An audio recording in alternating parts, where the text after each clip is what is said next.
আসসালামু আলাইকুম ওয়া রাহমাতুল্লাহি ওয়া বারাকাতুহু। সূরাতুল বাকারা আয়াত নাম্বার 68।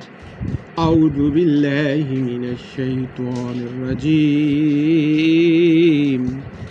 বিসমিল্লাহির রহমানির রহিম। قالوا ادع لنا ربك يبين لنا ما هي قال إنه يقول إنها بقرة لا فارض ولا بكر عوان بين ذلك فافعلوا ما تؤمرون قالوا ادع لنا ربك يبين لنا ما لونها قال إنه يقول إنها بقرة صفراء فاقع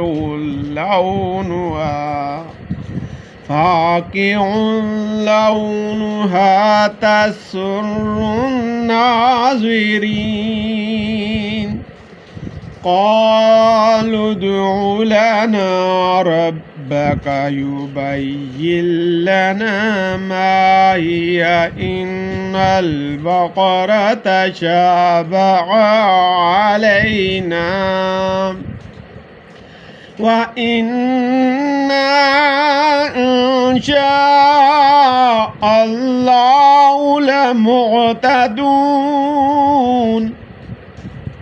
قال إنه يقول إنها بقرة لا ذلول تثير الأرض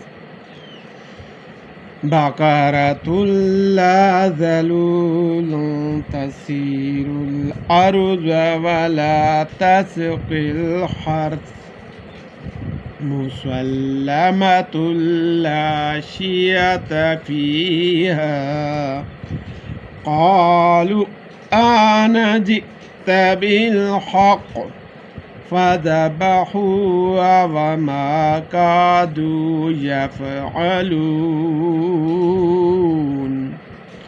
وإذ قتلتم نفسا